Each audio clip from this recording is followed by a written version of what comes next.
Hi, everyone. Glad that we are meeting today to discuss the fifth lesson on ecosystem. I don't say it's a lesson, it's an information I'm trying to feed you on the various types of activities that happens in the ecosystem. Today, we will spend some time to know two important concepts. One is trophic levels, second is ecological pyramids. Now, you already know much about the meaning of the ecosystem. I am not going to discuss about the meaning of the ecosystem, but we shall try to know that trophic levels means what. Trophic word indicates what's called nutrition. In other words, we can say that we can replace this word nutrition by means of feeding. Feeding, we can say that.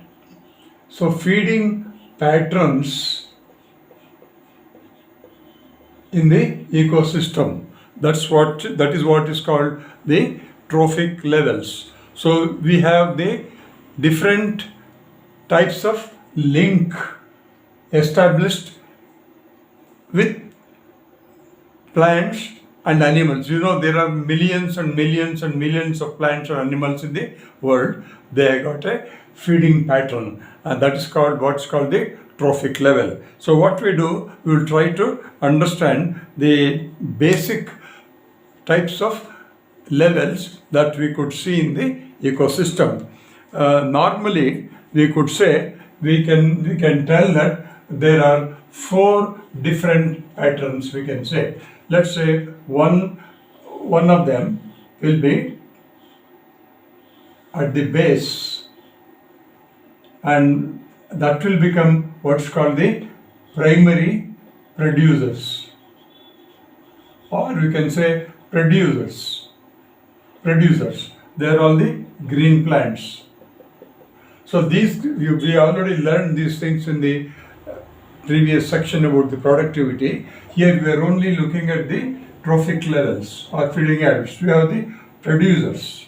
Then producers will produce the organic material, and this organic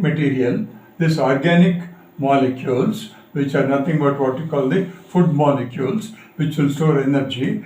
These food molecules are required by the second level of the second trophic level. So this is the first trophic level where food is produced.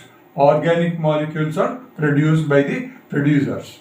The second level of the trophic level is what we call the consumers. That is the second level. So first level is the producer. Producers are only green plants. Consumers are all animals of different kinds. They are called the consumers. Here we can have some distinction. We can say there are certain organisms, certain level 2, we can call them as primary consumers. Primary consumers. In other words, we can say they are what we call the herbivores. Only they feed on the first level. And the next one will be these consumers will be eaten away by third level of consumers. That's also there. And that is also a consumer, but this consumer will not feed on the producer, but they feed on the consumer itself of the second level, and we can call them as secondary consumers. Consumer means that they will eat. And next comes the another one, the third, fourth level. In this one, this is also a consumer, but this consumer will feed on the other organisms, and therefore they are called this level is called tertiary consumers. So at the end of the entire system, we may have what's called the apex consumer. So these are the at least 4 levels we should remember. One is the producer. All green plants produce the food. And then second level is the primary consumer, that is the organism that feed on the producer, that is the green plants. And then secondary consumer is there, that is third level, and these organisms feed on the other things. And next comes the tertiary consumer and all. They all belong to what is sometimes we refer to as the carnivores. So this is the only one system. Primary consumer is the herbivore, and the next levels will become what's called the carnivore. And some organisms are they may be omnivore. They may eat sometimes herbs. They may eat sometimes the plants also. So basically, first you should try to understand that there are 4 levels, and these levels are called trophic levels. So we will go one step forward in this one and try to understand 1 or 2 small things, and that will be useful for us. I hope you understand this particular thing. Trophic levels, there are 4. The primary, that is the producer. Primary consumer, that feeds on the plants. Secondary consumer and tertiary consumer. So we will try to go to the next type of the things that we have to require to know before we go to the next one. Next important thing. So here what we have some small things that you have to remember. One is called the standing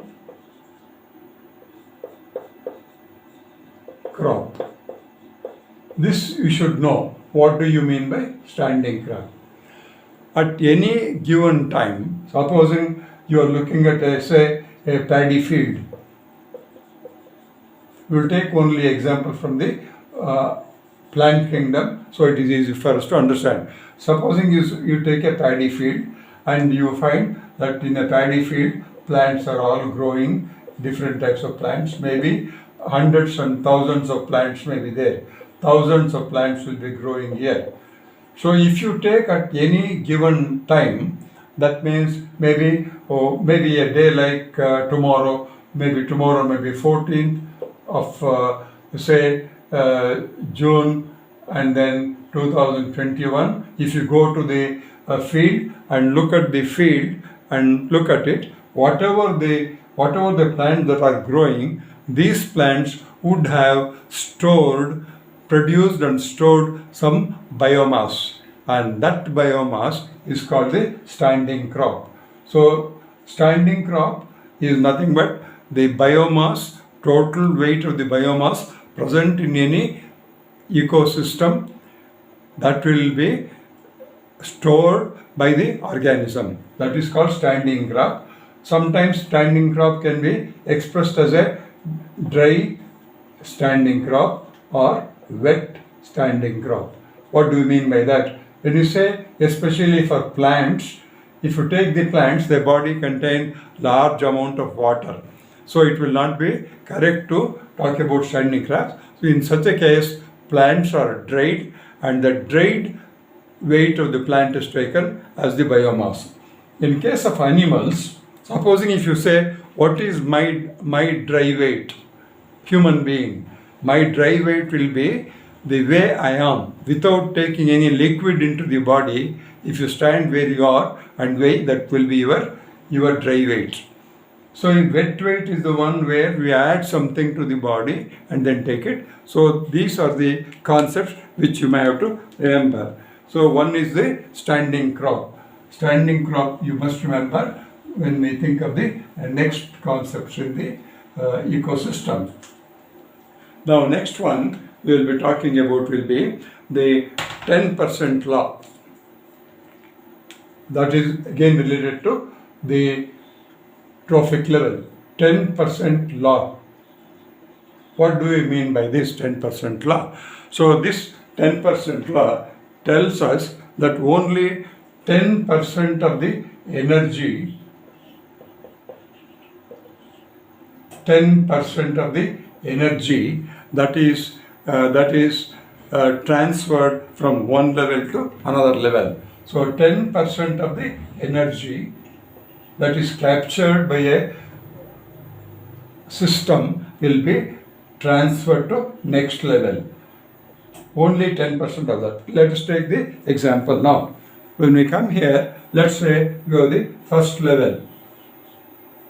That is the producer.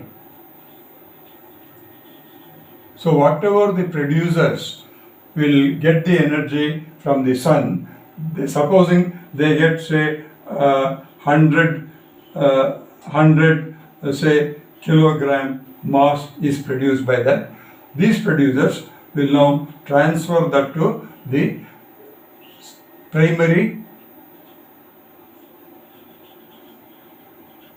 consumer.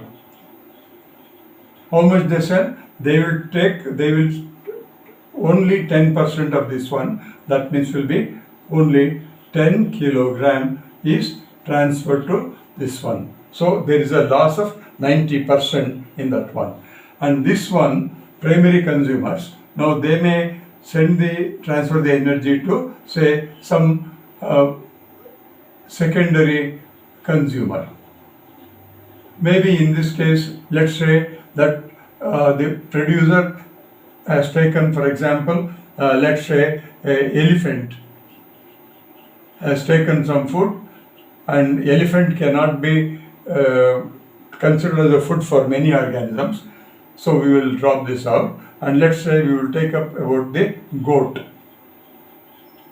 Now supposing the goat eats some of the grass and other things, it will get only, if the 100 kg is grown, it may get 10 kg, and when the goat is eaten by the secondary consumer, and they will get 10% of it is 1 kg.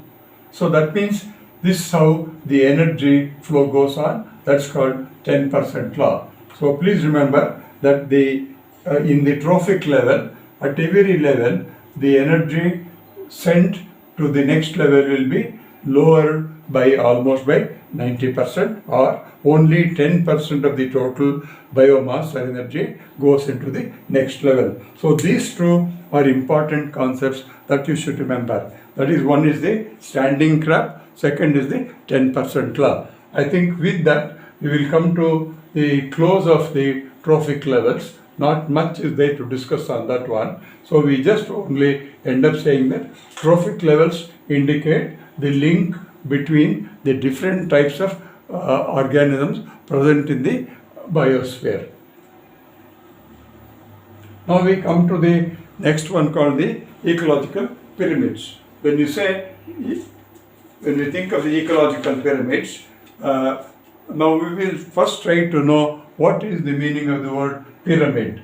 You must have seen in the movies or in other things, Egypt, the famous pagodas are there where you have the pyramids. They have a particular shape where the base will be very, very broad base, and as we go up above that, the apex becomes very narrow or pointed. That is the apex. Base will be very broad. So broad base and very pointed apex, that's called the pyramids. So what is that we have to learn in the ecological pyramids? If you ask me, we have three different types of pyramids we have to study.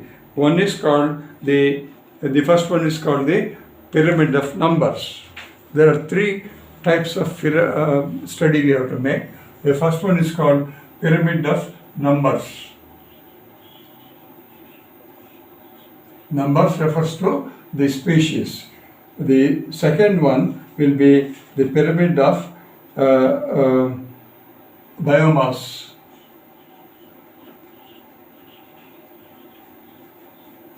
The third one will be pyramid of energy. You got it? 3 different types of pyramids you have to study, and that will be coming under the group called ecological pyramids. One is the pyramid of numbers, second is the pyramid of biomass, third is the pyramid of energy. In all the 3 cases, we will use one particular type of a graphic representation. I will just rub it off, and that graphic representation will be something like that. I will show that so that you will be able to remember that. It will have a broad base like that, and then this is the broad base of the pyramid, and then there will be second level. You know already these things what they are, and we have the third level and the fourth level.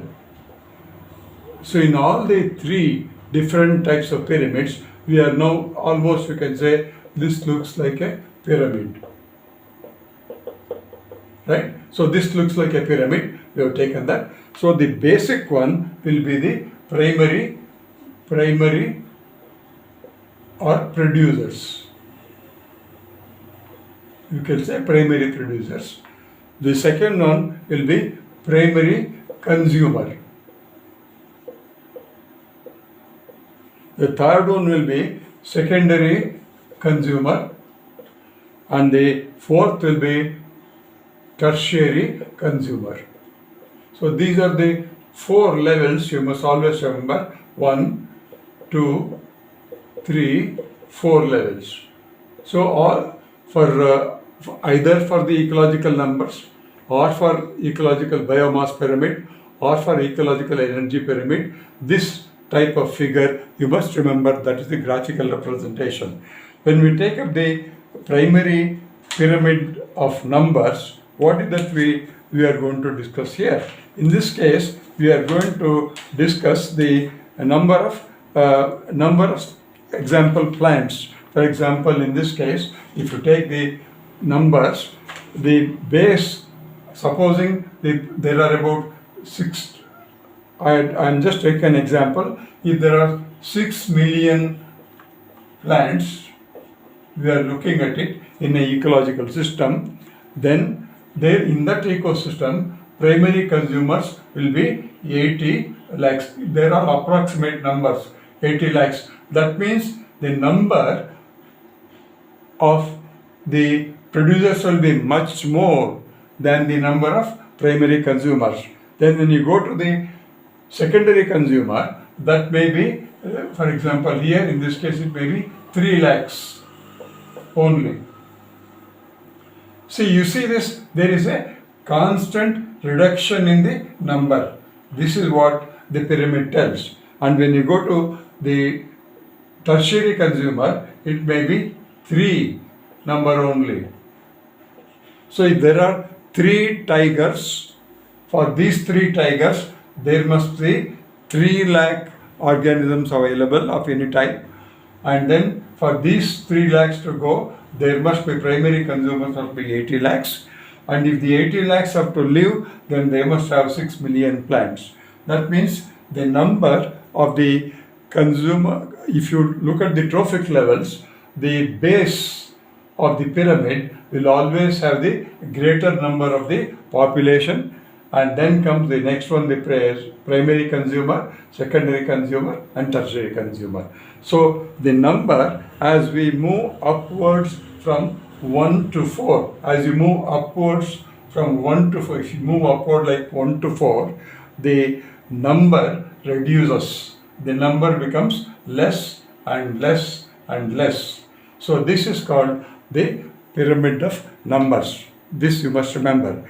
And the second one, we will be going to the pyramid of biomass now. Now what we do, we will just take away these things, these numbers will remove, and then we shall still keep the same diagram. Same diagram also works out for that. That is a pyramid. Now in this case, if you look at the biomass, now biomass we express in grams especially. per unit area per some time. That's what we express now. Supposing if I say there are about 800 kilograms mass of a particular producer, primary producer, if it is 800 kilogram you have taken, and next level will be, so but this is the biomass. If you weigh the energy, if you weigh the biomass in this particular area, a unit area, supposing you take a unit area, maybe say 1 acre you have taken. In this 1 acre forest land, or in the forest, for example, 1 acre of forest we have taken. In this we find producers are 80 kilograms, 800 kilograms producers are there in that. That is their biomass. In that area, you will find the number of primary consumers, their total weight may be 37 kilograms. Their biomass reduces completely. And then if you go to secondary consumers, it will become 11 kilograms. And when you go to the tertiary consumer, it becomes 1.5 kilograms. That means for every type of ecological pyramids, we find the base where the producer there, their number will be more, their biomass will be more, their energy content will be more. That is one thing. But in some cases, there will be, in the aquatic ecosystem, there will be what is called inverted pyramid. Pyramid may be like this in the some aquatic ecosystem. That means the number of consumers will be more, number of producers will be less. That is the important thing, difference between the land ecosystem and the aquatic ecosystem. In aquatic ecosystem, the biomass ecological pyramid will be inverted.